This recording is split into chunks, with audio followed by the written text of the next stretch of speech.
كتاب بلوغ المرام من أدلة الأحكام للإمام الحافظ أحمد بن علي بن حجر العسقلاني رحمه الله تعالى. قال رحمه الله: بسم الله الرحمن الرحيم. الحمد لله على نعمه الظاهرة والباطنة. الحمد لله وكفى وسلام على عباده الذين اصطفى. أما بعد،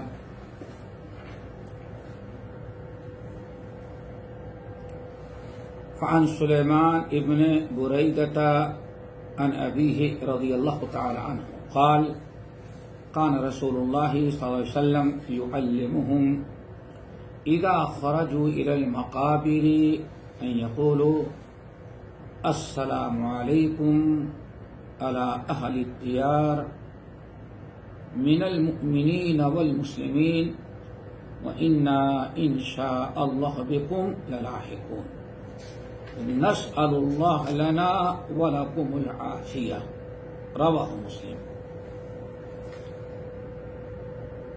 یہ کتاب الجنائز کی آخری 3 حدیثیں ہیں. آج انشاءاللہ انہی کو ہم سمجھیں گے.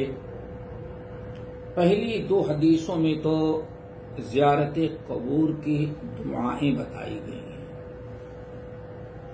سلیمان بن بریدہ بن ابی بریدہ رضی اللہ تعالی عنہ اپنے باپ بریدہ سے روایت کرتے ہیں جو بریدہ ابن الحسیب الاسلمی. بریدہ ابن الحسیب اسلمی یہ ہیں. کہتے ہیں کہ رسول اللہ صلی اللہ علیہ وسلم نے بیان فرمایا، نبی علیہ السلام یعلمہم لوگوں کو یہ دعائیں سکھلاتے تھے، اور ہم سب کو یہ دعائیں یاد کر لینی چاہیے. دعا سکھلاتے تھے اذا خرجوا الى المقابر، کہ جب قبرستان جائیں، قبرستان میں مسلمان مرحومین کی قبر کی زیارت کے لیے جائیں تو یہ دعا کریں: السلام علی اہل الدیار، السلام علی اہل الدیار من المؤمنین والمسلمین.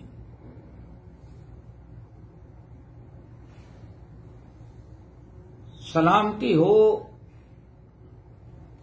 اہل الدیار پر.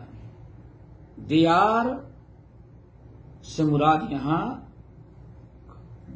قبور ہے، قبر ہے. اس کو مردوں کا گھر قرار دیا گیا. کیوں؟ جس طرح سے زندہ اپنے گھر میں رہتا ہے، ایسے ہی مردے اپنے قبر میں رہتے ہیں.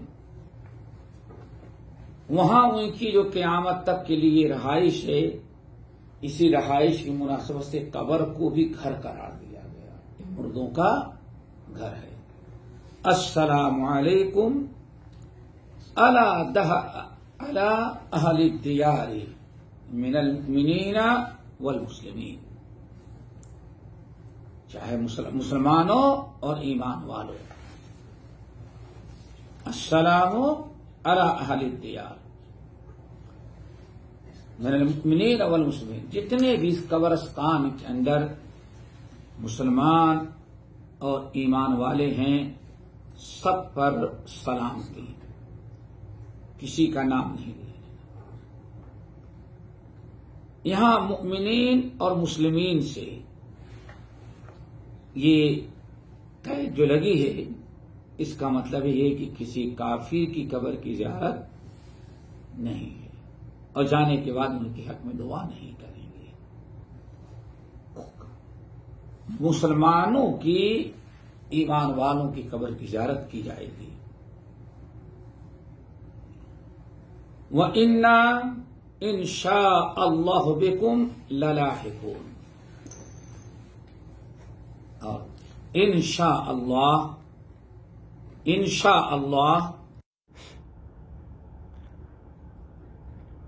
ان قریب ہم بھی تمہارے پیچھے تم سے ملنے والے ہیں.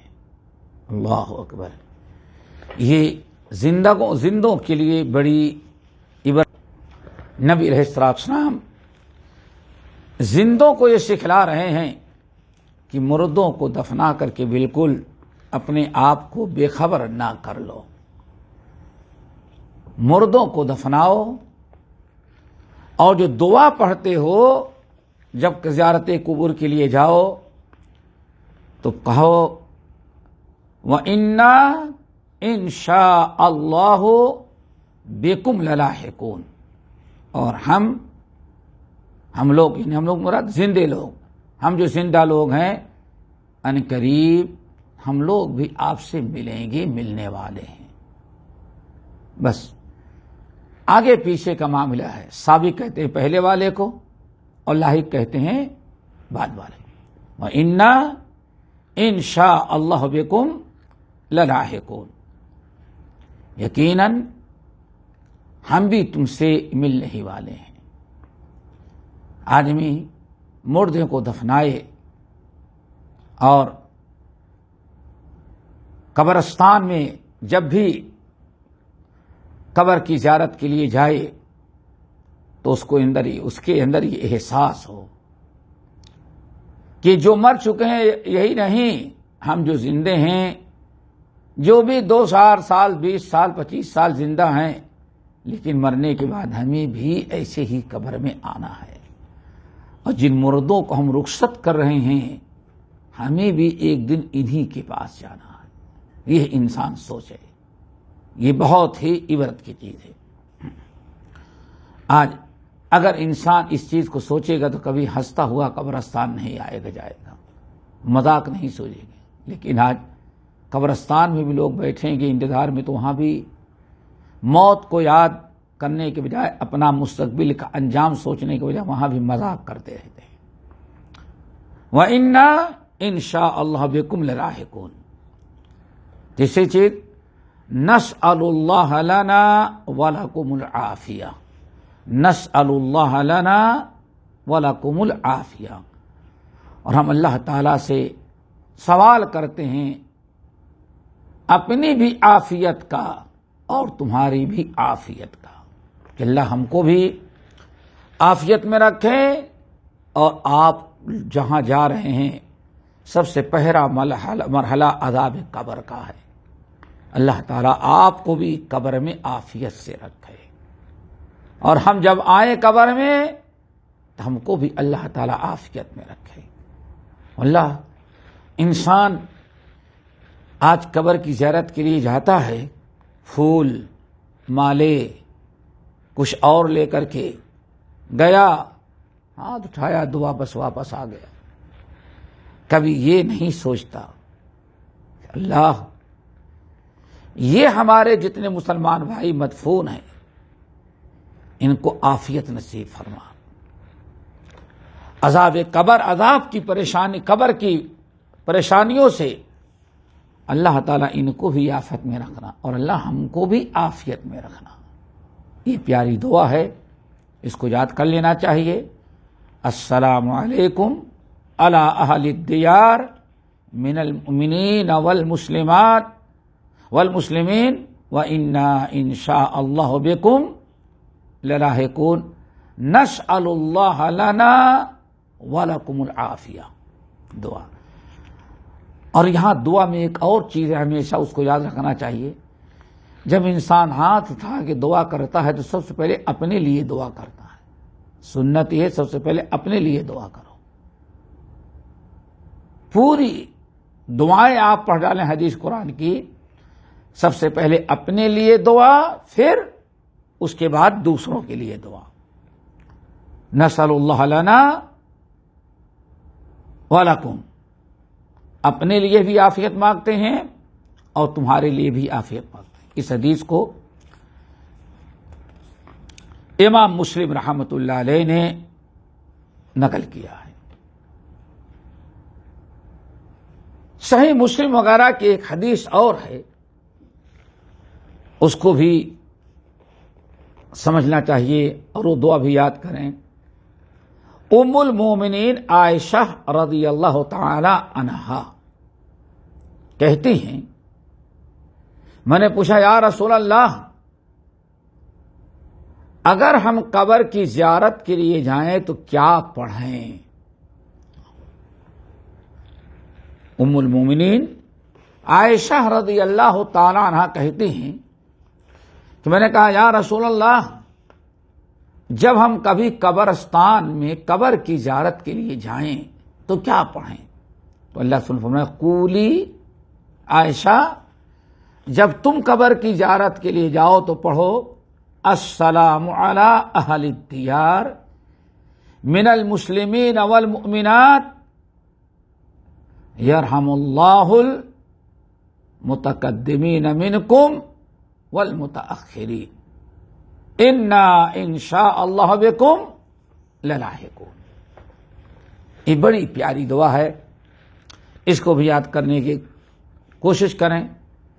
ام المومنین عائشہ رضی اللہ تعالیٰ عنہ کہتی ہیں کہ نبی علیہ السلام سے حضرت عائشہ رضی اللہ تعالیٰ عنہ نے نبی علیہ السلام سے پوچھا کہ یا رسول اللہ، اگر ہم کبھی قبر کی زیارت کے لیے جائیں تو کیا پڑھیں، کون سی دعا پڑھیں؟ تو آپ نے فرمایا عائشہ، جب بھی تم کو قبرستان جانا ہو اور قبر کی زیارت کرو تو یہ دعا پڑھنا السلام علی اہل الدیار۔ یہ قبرستان میں جو گھر والے ہیں، اللہ اکبر، قبر مردوں کا گھر، یہ جو گھر والے ہیں مسلمان اور مومنین ایمان والے، یہ قبر میں سوئے ہیں، قبر میں ہیں، اللہ تعالیٰ ان پر سلامتی نازل کرے۔ حضرت عائشہ رضی اللہ تعالی عنہ کی حدیث میں سب سے پہلے سلام دی گئی دعا السلام علی اہل الدیار من المؤمنین والمسلمین۔ پھر آگے یرحم اللہ المتقدمین والمتأخرین۔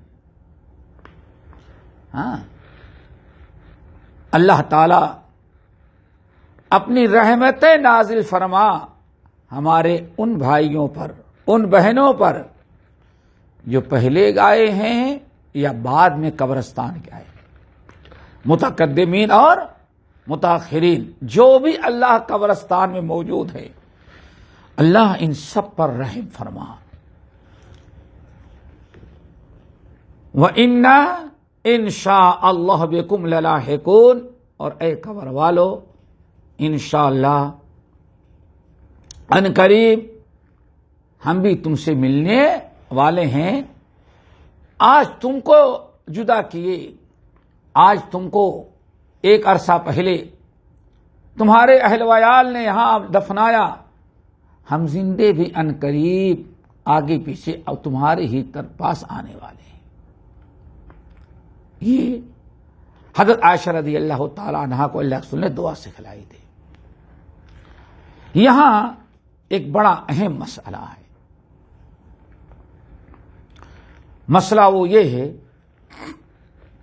کہ حضرت عائشہ نبی علیہ السلام سے سوال کیا کرتے ہیں، یا رسول اللہ آپ ذرا بتائیے کہ اگر میں قبرستان کی زیارت کروں تو اس وقت قبرستان کی زیارت میں ہم جائیں تو مردوں کے لیے کیا دعا پڑھیں، ہم کیا ہم دعا پڑھیں، ان کے حق میں کیا دعا کریں یا اپنے لیے ہم کیا مانگیں؟ تو نبی علیہ السلام نے یہ دعائیں سکھلائی ہیں۔ یہ دعا ہم نے اور آپ نے سنا۔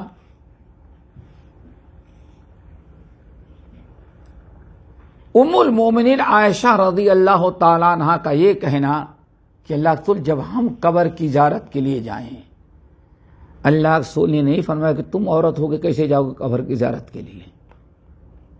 پتہ چل گیا یہ حدیث ان احادیث صحیحہ میں سے ہے جس سے پتہ چلتا ہے کہ عورتوں کو کے لیے بھی زیارت قبور ہے. عورتیں بھی اگر قبرستان جا کر کے قبر کی زیارت کرنا چاہیں اپنے عزیز باقاری پہ تو کوئی مذاکرہ، کوئی حرج شرعاً نہیں. یہ انسان کے ذہن میں ہونا چاہیے. حضرت عائشہ سوال، یا رسول اللہ میں جب قبر کی زیارت کروں تو کیا پڑھوں؟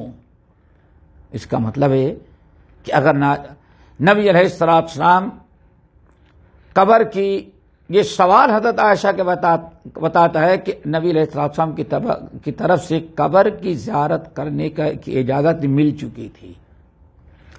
اسی لیے حضرت عائشہ رضی اللہ تعالیٰ عنہ پوچھتے کہ اللہ رسول جب میں قبرستان جاؤں تو کیا دعا پڑھوں؟ اگر پہلے سے قبر کی زیارت ممنوع ہوتی تو حضرت عائشہ ایسا سوال ہی نہ کرتی. ام المومنین عائشہ رضی اللہ تعالی عنہ کا سوال اس بات کی دلیل ہے کہ آپ کے زمانے میں عورتوں کو قبر کی زیارت کی اجازت تھی. اس کے علاوہ حضرت عائشہ نے عمل بھی کیا. حضرت عائشہ ان کے بھائی کا انتقال ہوا تو یہ جنازے میں نہیں تھی، سفر میں ہوا تھا مکہ مدینے کے درمیان. حضرت عائشہ رضی اللہ تعالی عنہ اپنے بھائی عبد الرحمن کی قبر کی زیارت کرنے کے لیے گئی تھی. تو اس بات کی دلیل ہے حضرت عائشہ رضی اللہ تعالی عنہ کی قولی حدیث اور حضرت عائشہ کا عمل اور فعل دونوں اس بات کی دلیل ہے کہ عورتوں کے لیے بھی زیارت قبور جائز ہے. لیکن اس سے پہلے ایک حدیث آپ لوگ پڑھ چکے ہیں حضرت ابو سعید خدری رضی اللہ تعالیٰ عنہ کی کہ نبی علیہ السلام نے اللہ رسول نے فرمایا ان رسول لعن زائرات القبور، اللہ کے نبی علیہ السلام نے قبر کی زیارت کرنے والی عورتوں پر لعنت بھیجی ہے. تو اس حدیث سے یہ پتہ چل گیا کہ عورت کے لیے زیارت قبور جائز نہیں. کیوں؟ اگر جائز ہوتا تو اللہ رسول لعنت نہ بھیجتے. لعن زائرات القبور، نبی علیہ السلام نے اللہ تعالیٰ کی لعنت بھیجی ہے ان عورتوں پر جو زائرات کی زیارت قبور کے لیے جاتی ہیں. لیکن حدیث کے اندر یہ آتا ہے، حدیث کے اندر دو الفاظ آئے ہیں. حدیث ابو ہریرہ رضی اللہ تعالیٰ عنہ کی حدیث ترمذی وغیرہ کی کہ ان رسول اللہ صلی اللہ علیہ وسلم لعن زائرات القبور، اس حدیث کے دو الفاظ آئے ہیں، اس کو سمجھو. ایک تو ہے زائرات القبور اور دوسرا زوارات القبور، اور دونوں میں بڑا فرق ہے. ایک ہے زائرات القبور، زیارت کرنے، قبر کی زیارت کرنے والی عورتوں پر اللہ تعالیٰ کی لعنت، ایک حدیث یہ. اور دوسرے الفاظ کیا ہیں دوسری روایت کے؟ لعن رسول اللہ صلی اللہ علیہ وسلم علی زوارات القبور. زوارات، زائرات کے بجائے دوسری روایت میں کیا لفظ آیا ہے؟ زوارات. اور دونوں میں بڑا فرق ہے، بڑا فرق ہے. زائرات کا مطلب ہوتا ہے کبھی کبھار، اور ایک ہے زوارات. زوارات کے معنی آتے بہت ہی کثرت سے زیارت کرنے والی. فرق ہے.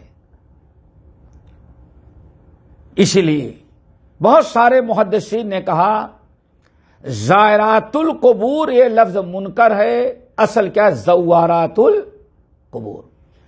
جو احادیث میں دو لفظ آئے ہیں، بعض روایتوں میں لعن ان صلی اللہ علیہ وسلم لعن زائرات القبور، نبی علیہ السلام نے زائرات القبور پر لعنت بھیجی.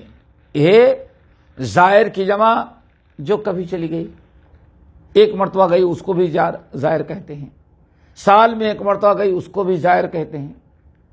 اور ایک ہے زوارات، بہت زیادہ زیارت کرنے والی، مبالغہ کا صیغہ.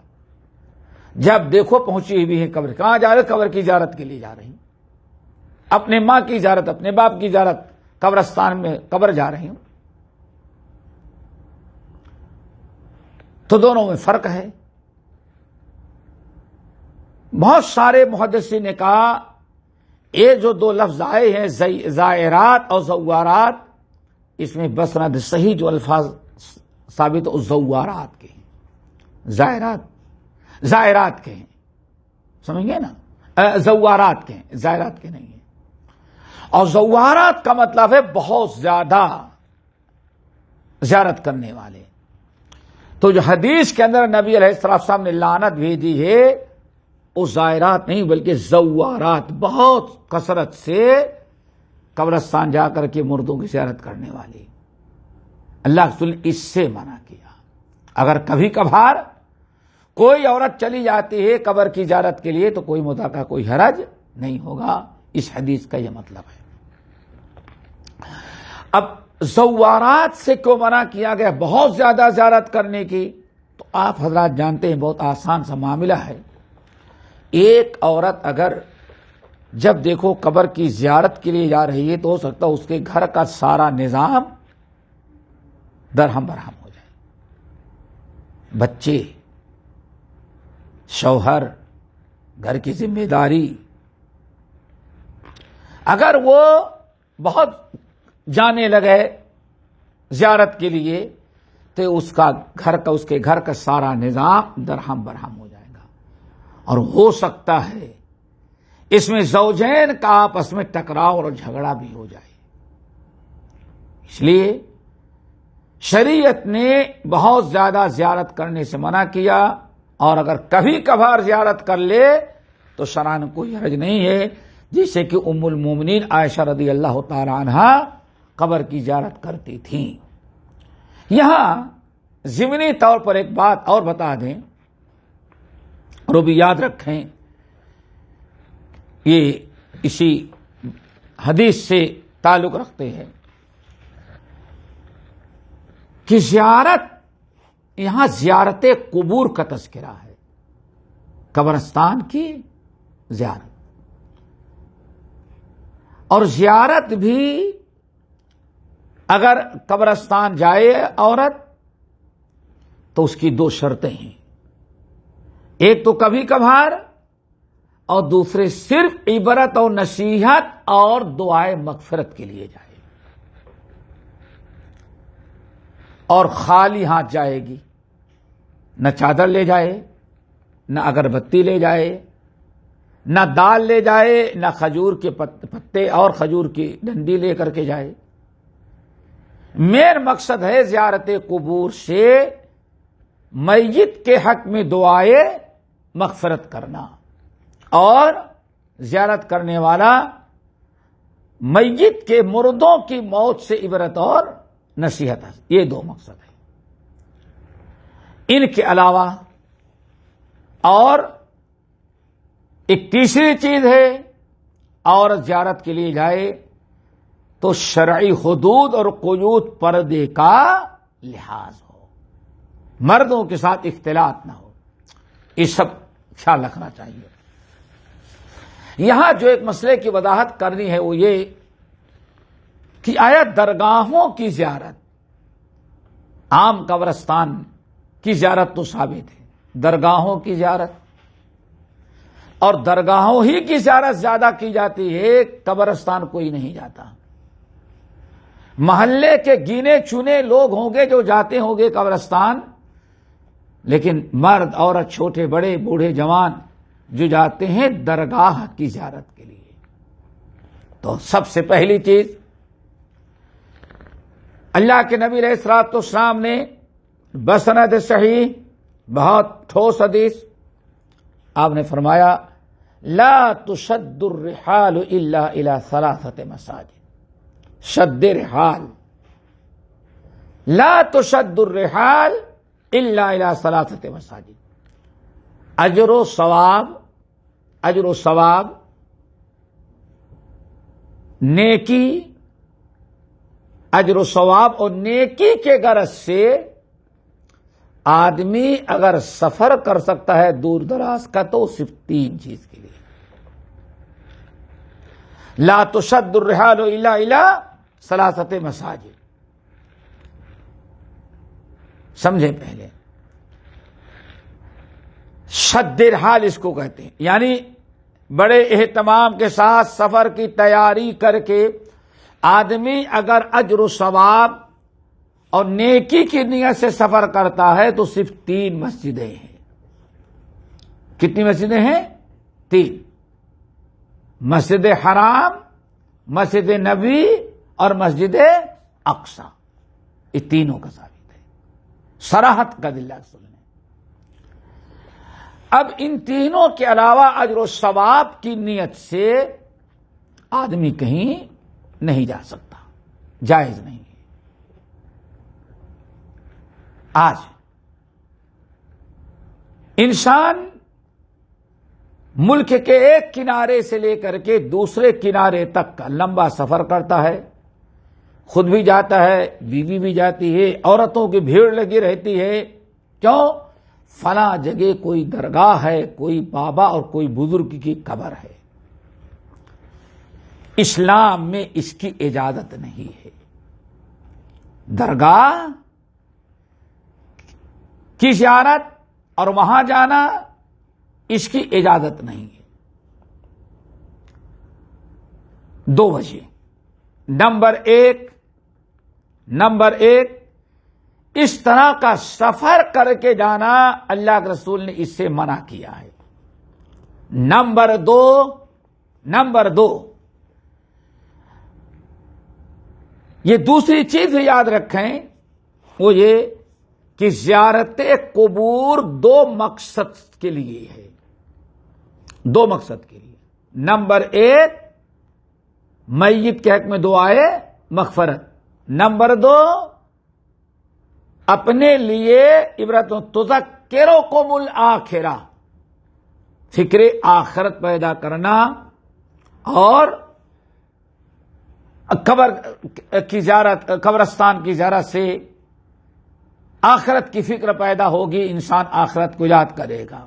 اور جب دیکھے گا کہ پورے شہر کے لوگ بڑے بڑے رستم، بڑے بڑے کاروباری، بڑے بڑے عالم سب اسی مٹی میں آئے ہوئے ہیں، سب چھوڑ کر کے آ گئے، تو اس کے اندر فکر آخرت ہوگی، موت کا ڈر پیدا ہوگا، موت کی تیاری کرے گا اور آخرت کی تیاری کرے گا. تو یہ 2 وجہ ہیں جس کی بنا پر قبرستان کی زیارت.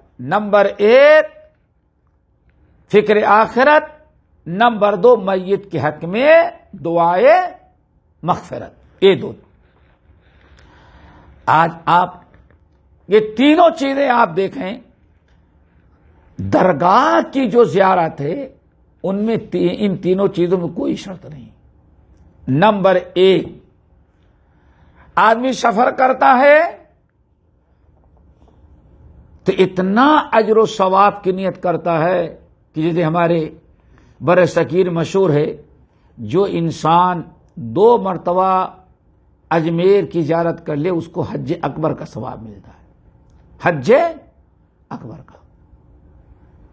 بہت سارے علاقے ایسے ہیں کہ حج کی قبولیت کے لیے شرط ہے کہ حج سے پہلے بھی درگاہ پہ جائیں، اور اس کا نام زیارت رکھا ہے، اور حج سے لوٹنے کے بعد بھی آپ وہاں جائیں. تو یہ ایک چیز تو یہ ہے کہ انسان قبر کی زیارت کے لیے جاتا ہے اتنا لمبا سفر طے کر کے، یہ منع ہے. نمبر 2 جاتا ہے دعائے مغفرت کے لیے، اور قبرستان کی زیارت ہے میت کے دعائے مغفرت کے لیے، اپنے لیے کچھ نہیں۔ اور درگاہوں کی زیارت جو ہوتی ہے وہ بہت ساری اپنی ضروریات مانگنے، ان سے مانگنے کی۔ ایک انسان کو اولاد نہیں، اولاد مانگنے کے لیے جاتا ہے۔ ایک انسان، اس کا بچہ بیمار یا خود بیمار یا بیوی بیمار، یہ شفا کے لیے جاتا ہے، ان سے اپیل کرتا ہے کہ آپ شفا دیں۔ ایسے بہت سارے۔ ایک مالدار، اس کا کاروبار نہیں چل رہا ہے تو وہاں دوڑ کر کے جاتا ہے۔ تو یہ اصل میں شرکیہ عمل ہے، وہاں جا کے شرک کرتا ہے وہ، اسی لیے اس کو زیارت نہیں کہیں گے۔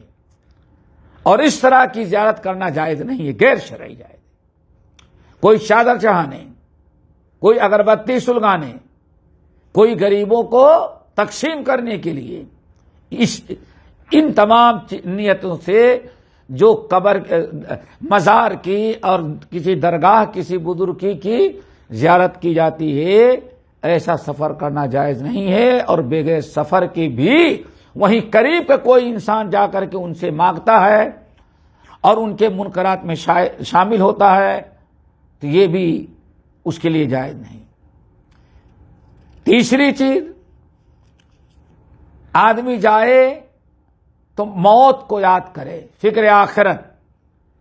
درگاہوں کی زیارت کے لیے جو لوگ جاتے ہیں خاص اپنی دنیاوی مقصد کے لیے جاتے ہیں، جانے کے بعد کبھی ان کو موت یاد نہیں آتی۔ تو یہ مختلف وجوہات ہیں جس کی بنا پر قبر، آپ اپنے گاؤں، اپنے محل، اپنے شہر کے جو مسلمانوں کا قبرستان ہے، آپ وہاں جائیں، آپ زیارت کریں، کوئی حرج نہیں۔ آپ مکہ گئے ہیں، مدینہ گئے ہیں، کسی شہر میں گئے ہیں، آپ کا کوئی عزیز و قاری وہاں مرا تھا، وفات پا گیا تھا سفر میں، آپ جائیں، اس کی قبر پر کھڑے ہو کر کے زیارت کریں، دعائیں مغفرت کریں، موت کو یاد کریں، تمام مسلمانوں کے حق، مردوں کے حق میں دعائیں کریں، جو دعائیں اب اس سے پہلے پڑھ چکا، بتا چکا ہوں۔ یہ شرعاً کوئی مطلقہ کوئی حرج نہیں، جائز ہے۔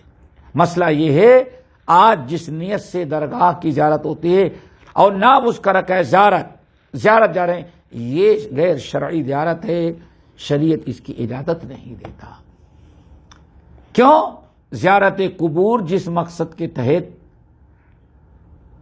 مشروع ہے اور جس مقصد کے تحت اجازت دی گئی ہے، وہ مقصد کوئی حل نہیں ہوتا۔ اب یہاں اگر آپ یہی لوگوں سے کہیں بھائی اجر 3 جگہ کے علاوہ سفر نہیں کر سکتا انسان، لا تشد الرحال الا الى 3 مساجد، 3 مسجدوں کے علاوہ آدمی اور سفر کا مطلب ایسا نہیں کہ اب اپنی مسجد کے علاوہ کسی کام سے چلے گئے تو چلو وہ شہر کی مسجد بڑی مسجد ہے، جامع مسجد، وہاں نماز پڑھنے کی نہیں، یہ سفر نہیں ہوتا۔ سفر باقاعدہ جس کو کہتے ہیں رخت سفر باندھنا، تیاری ہے، سامان لیتا ہے، ٹکٹ لیتا ہے، بکنگ کرتا ہے، یہ ہے اصل میں سفر۔ تو ان 3 مسجدوں کے علاوہ اجر و ثواب کے لیے انسان رخت سفر نہیں باندھ سکتا۔ آپ یہ حدیث سنائیں گے، منع کریں گے تو کیا کہیں گے؟ اچھا آپ تجارت کے لیے سفر کر کے جاتے، نوکری کے لیے سفر کرتے ہیں؟ نہیں بولتے یہاں کیوں آئے ہو؟ یہاں نوکری کرنے کے لیے بغیر سفر کے لیے نوکری کے لیے سفر جائز ہے؟ آپ کہیں گے ہاں۔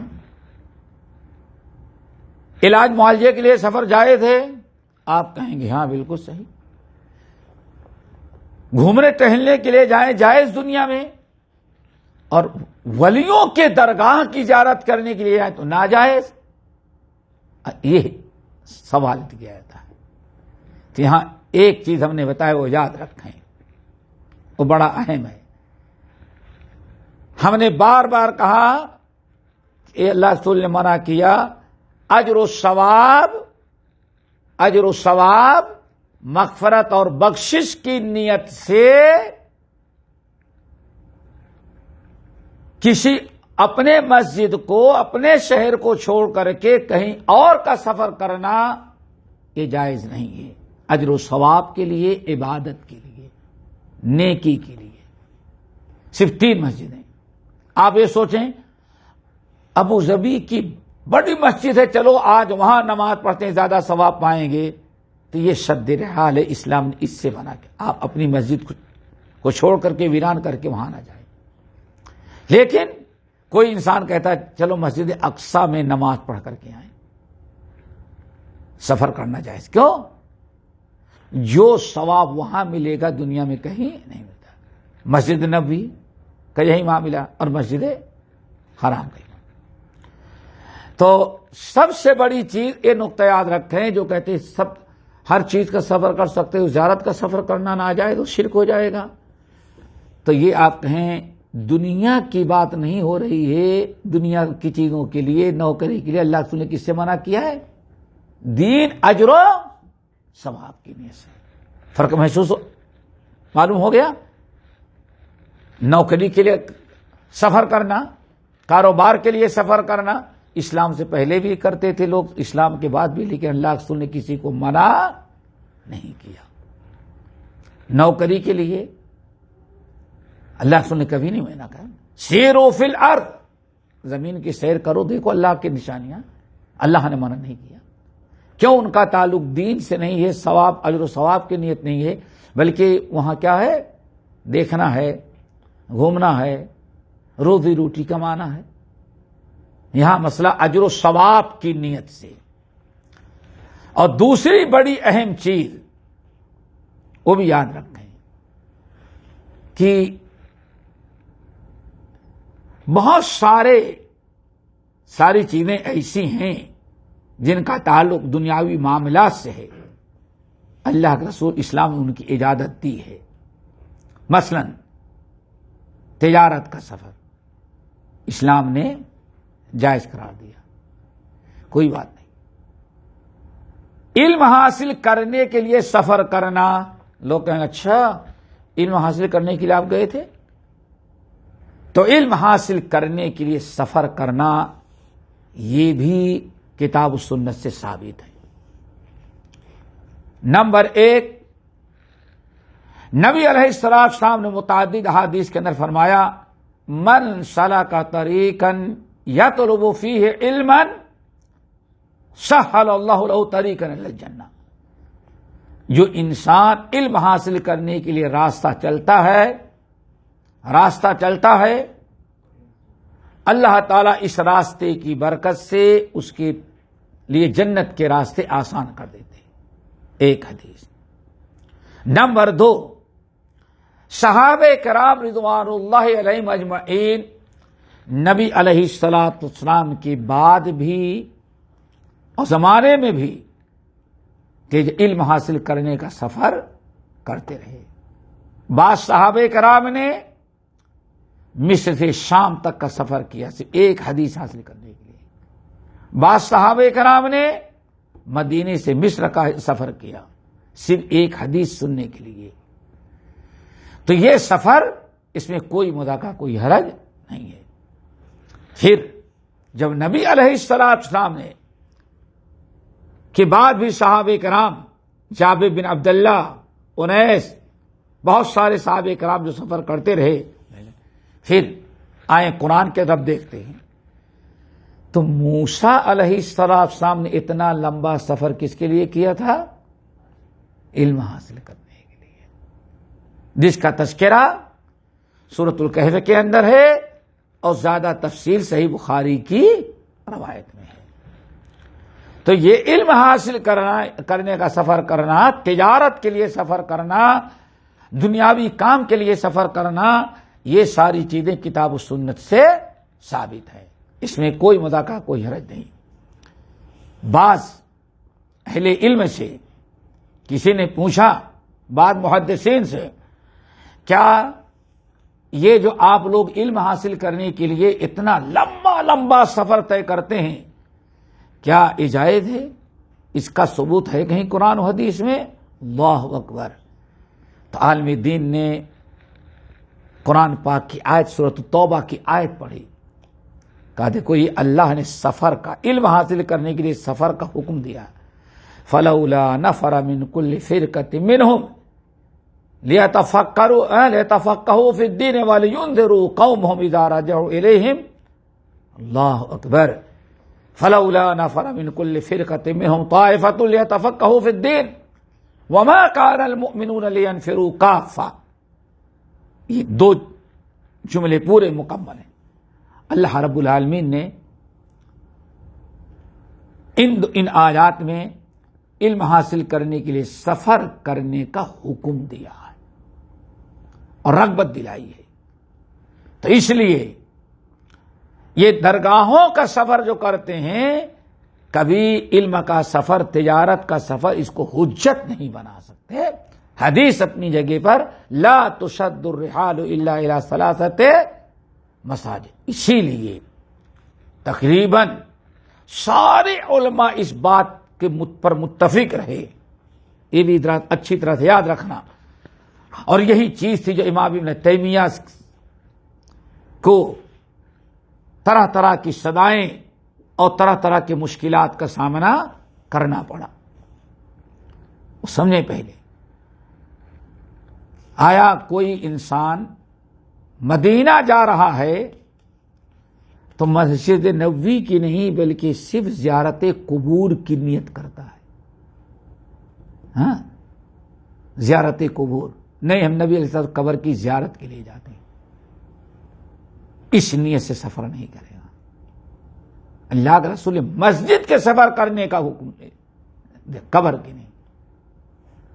اسی لیے جب بھی انسان سلف تابعین سے لے کر کے آج تک ہمیشہ سلف کا دستور رہا، جب حج کرنے کے لیے جاتے مدینہ بھی جاتے، مسجد نبوی کی بھی زیارت کرتے، اور اسی کے ضمن میں نبی علیہ السلام کی قبر مبارک کی بھی زیارت کرتے رہے، کریں گے۔ نبی علیہ السلام کی قبر کی زیارت کریں گے۔ اگر موقع ملا، مدینہ گئے ہیں، اللہ کے رسول صلی اللہ علیہ وسلم کی قبر مبارک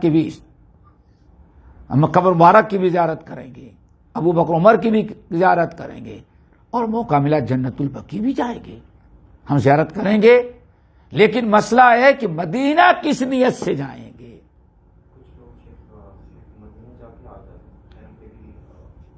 کوئی بات نہیں، اگر کوئی انسان یہاں سے جائے، چلو مسجد نبوی کی زیارت کے لیے جا رہے تو کوئی حرج کیوں؟ لا تشد الرحال الا الى ثلاثة مساجد، جائے گا، مسجد میں نماز پڑھے گا، مسجد کی زیارت ہوگی، مسجد میں عبادت کرے گا، اور ضمنی طور پر انسان اللہ کے رسول صلی اللہ علیہ وسلم قبر کی زیارت بھی کرے گا۔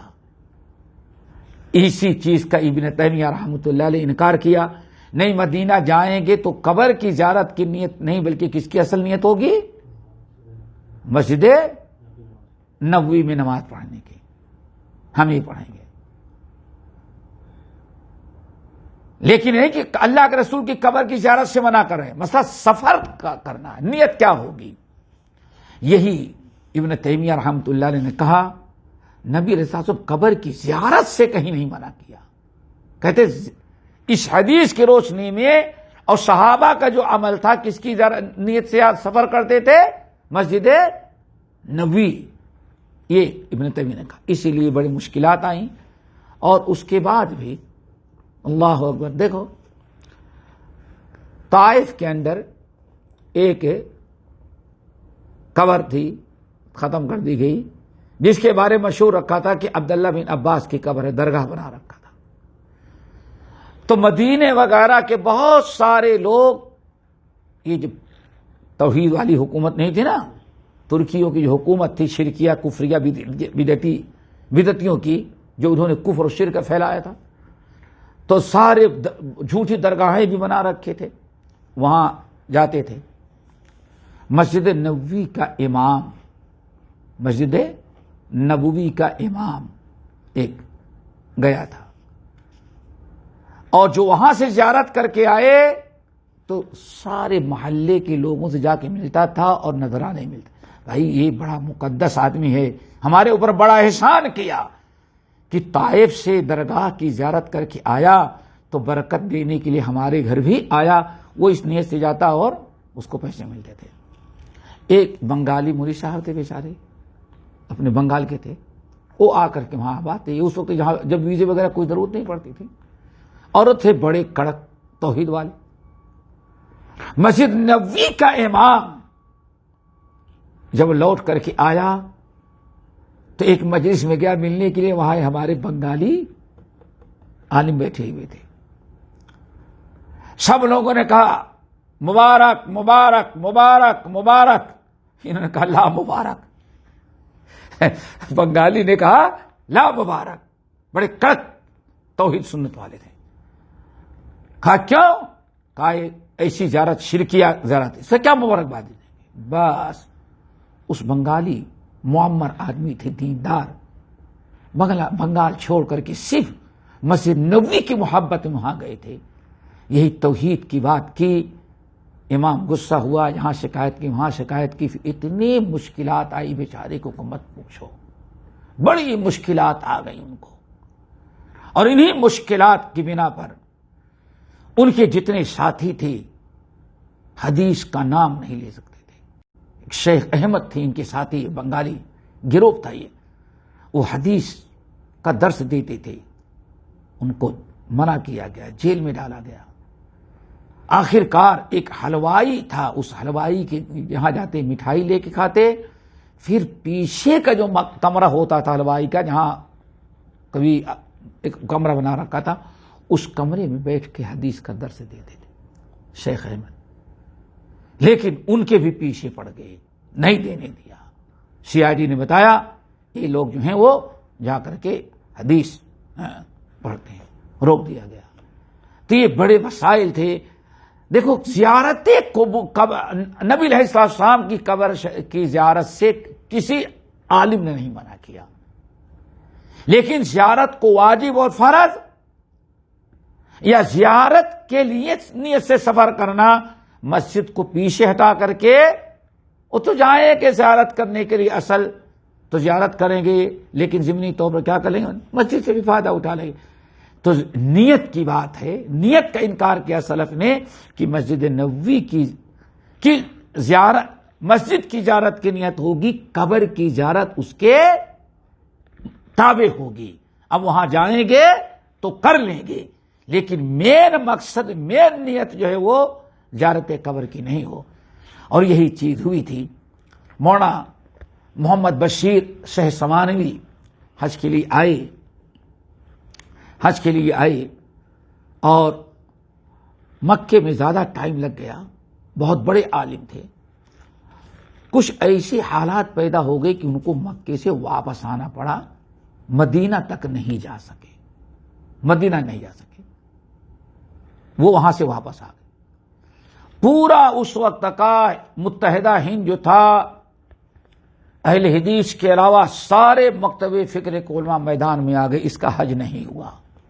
یہ بہت بڑا بدعتی انسان ہے، اللہ رسول کا بڑا گستاخ ہے. کیوں؟ حج کرنے کے لیے گیا لیکن نبی علیہ السلام قبر کی زیارت کے لیے نہیں گیا.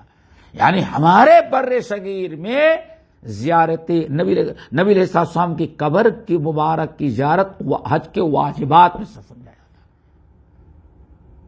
جاتا. جو واپس آ جائے اس کے خلاف ہنگامہ ہوتا تھا. تو بڑے ہنگامے ہوئے، بہت بات ہوئی. انہوں نے کتاب لکھی اور بہرحال بڑا مباحثہ ہوا، لیکن اللہ تعالیٰ نے بعد میں فتح انہی اہل حدیث عالم کو دیا. تو بتانا یہ چاہتا تھا کہ قبر کی زیارت، یہ درگاہیں وغیرہ جو ہوتی ہیں، یہ درگاہیں ان کی زیارت نہیں ہے. اور زیارت جو ہے قبر کی اس لیے نہیں کہ وہاں جا کر کچھ مانگیں، کفریہ شرکیہ بدعیہ عمل کریں. زیارت قبور اس لیے ہے، دو مقصد: نمبر 1 مرحوم کے حق میں دعائے مغفرت، اور نمبر 2 اپنے حق میں موت کی یاد اور فکر آخرت پیدا کرنا. فَإِنَّهَا تُذَكِّرُكُمُ الْآخِرَةَ، قبر کی زیارت کیا کرو، اس سے آخرت یاد آئے گی اور دنیا سے بے رغبتی پیدا ہوگی۔ اس طرح سے بہرحال اس نیت سے زیارت قبور کی جائے گی۔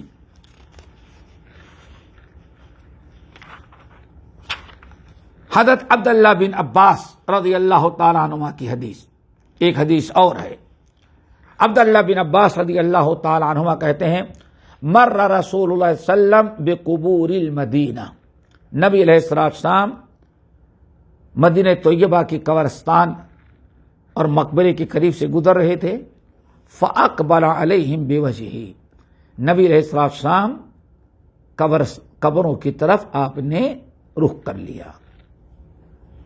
فاقبل علیہم بوجہہ، نبی علیہ السلام نے قبر کی طرف اپنا رخ کیا اور فرمایا السلام علیکم یا اہل القبور، السلام علیکم یا اہل القبور، یغفر اللہ لنا ولکم، یغفر اللہ لنا۔ یہ کتنی دعائیں ہو گئی؟ 3 ہو گئی نا، حضرت عائشہ کی اور حضرت بریدہ کی اور عبداللہ بن عباس کی۔ السلام علیکم یا اہل القبور یغفر اللہ لنا ولکم انتم سلفنا ونحن بالاثر۔ آپ نے فرمایا اے اہل قبور، تمہارے اوپر اللہ تعالیٰ کی سلامتی نازل ہو۔ یغفر اللہ لنا، اللہ ہم زندوں کی بھی مغفرت کر دے، ولکم، اور تم مردوں کی بھی مغفرت کر دے۔ دیکھیں یہ دعائے مغفرت۔ انتم سلفنا، آپ ہمارے پیشرو ہیں، آپ ہمارے سلف ہیں، ہاں آپ ہمارے آپ ہم سے پہلے جا چکے ہیں۔ ونحن بالاثر، اور ہم بھی آپ کے بالکل پیچھے پیچھے آ رہے ہیں۔ سمجھے نا؟ روایت کیا، امام ترمذی نے اس کو روایت کیا اور امام ترمذی نے کہا یہ حدیث حسن ہے۔ آخری حدیث اس بات کی، یہ بھی بڑی اہم ہے۔ ام المومنین عائشہ رضی اللہ تعالیٰ عنہ کہتے ہیں قال رسول اللہ صلی اللہ علیہ وسلم لا تسبوا الاموات فإنهم قد افضوا الى ما قدموا، رواہ البخاری وروى الترمذی عن المغیرہ نحوہ، لیکن قال فتؤذوا الاحیاء۔ اللہ کے نبی علیہ الصلوۃ والسلام نے فرمایا لا تسبوا الاموات، اے لوگوں خبردار، تم مرے ہوئے لوگوں کو گالیاں نہیں دو، ان کو برا بھلا نہیں کرو۔ ہاں، لا تسبوا الاموات، مردوں کو گالیاں نہیں دو، برا بھلا نہ کہو۔ فإنهم قد أفضوا إلى ما قدموا، چونکہ جو انہوں نے کیا تھا اپنے کارنامے کو پہنچ گئے۔ سمجھ گئے نا؟ برائیاں کیے تھے، برائی کے انجام کو وہ پہنچ گئے، وہ جانے ان کا رب جانے۔ تو اس لیے ہمیشہ جو لوگ مر چکے ہیں ان کو برا بھلا نہ کہا جائے، گالی گلوچ نہ دی جائے، لعن طعن نہ کی جائے۔ رواہ البخاری، اس حدیث کو بخاری نے روایت کیا۔ وروى الترمذی، اور سنن ترمذی میں یہ حدیث موجود ہے، لیکن مغیرہ ابن شعبہ رضی اللہ تعالی عنہ سے۔ پہلی حدیث کس سے ہے؟ ام المومنین عائشہ، اور دوسری حدیث مغیرہ ابن شعبہ سے ہے۔ لیکن مغیرہ ابن شعبہ کی روایت میں اضافہ ہے۔ مغیرہ ابن شعبہ نے کیا کہا؟ لا تسبوا الاموات فتؤذوا الاحیاء، لوگوں خبردار، مردوں کو برا بھلا کہہ کر کے زندوں کو تکلیف نہ پہنچاؤ۔ ہاں،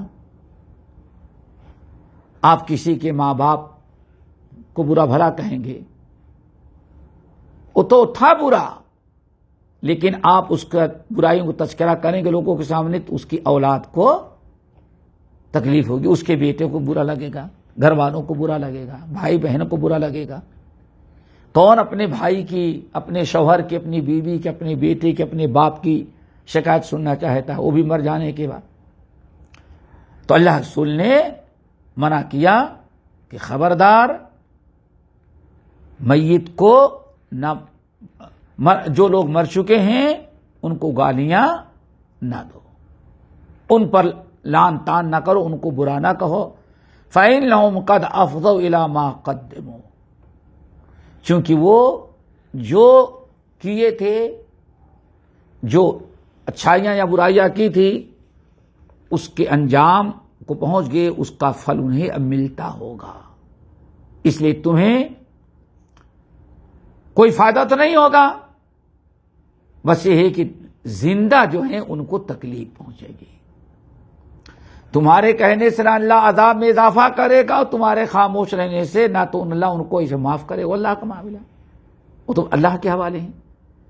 لیکن فَتُؤْذُوا الْأَحْيَاءَ، تکلیف کس کو ہوگی؟ جن لوگوں کو، زندوں کو۔ اس لیے اللہ نے فرمایا تم زندوں کو، مردوں کو گالیاں دے کر کے، ان کی برائیاں بیان کر کے، خبردار ان کے پیچھے رہ جانے والے، ان کے متعلقین اور زندوں کو برا بھلا مت کہو، تکلیف نہ پہنچاؤ۔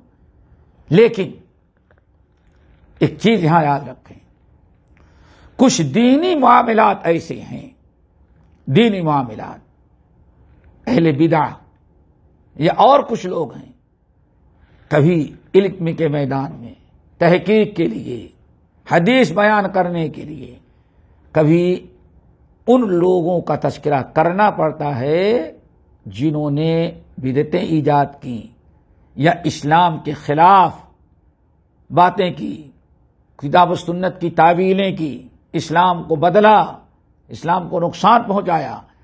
ایسے لوگ مر بھی گئے ہیں تو لوگوں کو ان کی کتابوں سے، ان کی فکر سے، ان کے نظریات سے متنبہ کرنے کے لیے، جس کا تعلق ان کے علم سے ہے کہ علمی طور پر کیا کیا خامیاں تھی، اس کو بیان کریں گے۔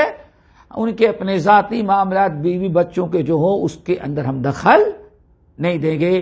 اسی لیے محدثین نے راوی پر تنقید کی، جرح کیا۔ یہاں مقصد ان کو تجریح کرنا نہیں ہے، برا بھلا کہنا مقصد نہیں ہے، اصل مقصد ہے کتاب و سنت کی حفاظت اور نبی علیہ السلام کی حدیثوں کو محفوظ رکھنا، ان کی تحویل سے، ان کی تعویل، ان کی تحریف سے۔ اس بات پر بات ختم ہو گئی۔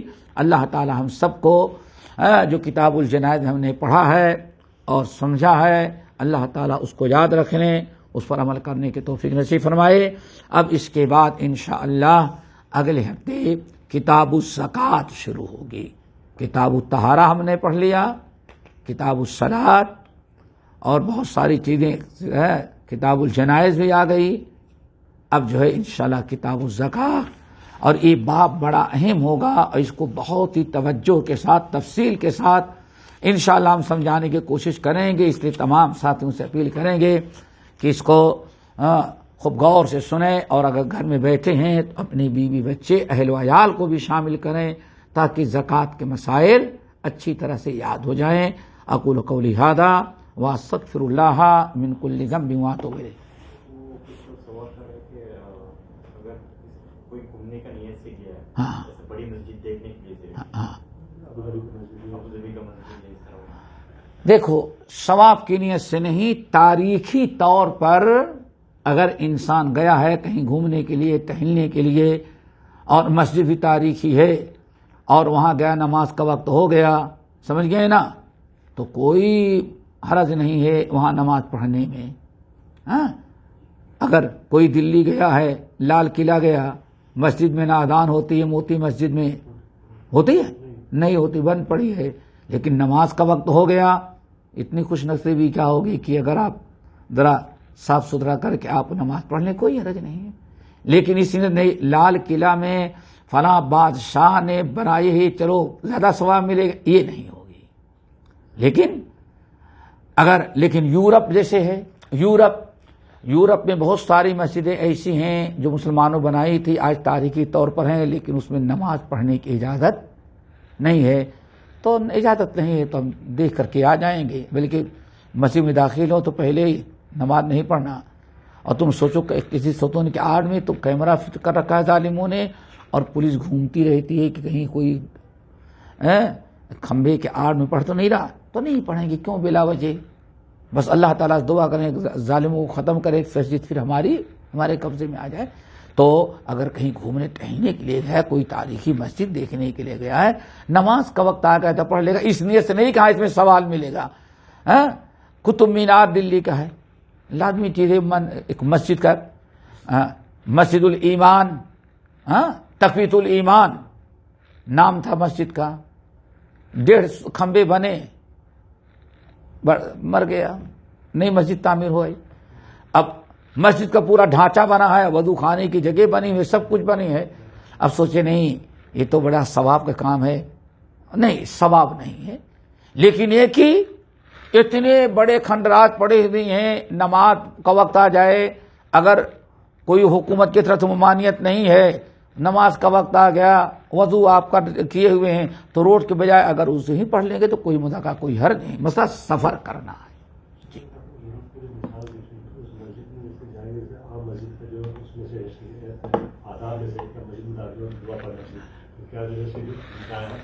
جی جی جی جی جی جی جی جی بالکل بالکل کریں گے. اور موقع ہے تو 2 رکعت پڑھیں گے بھی تحیۃ المسجد، لیکن نہیں موقع ہے تو کم سے کم دعا تو پڑھ سکتے ہیں انشاءاللہ. ہمارے چینل کو سبسکرائب کیجیے اور بیل آئیکن کو دبانا نہ بھولیں تاکہ آپ کو نئی ویڈیو برابر ملتی رہیں. لائک اور شیئر کرنا نہ بھولیے.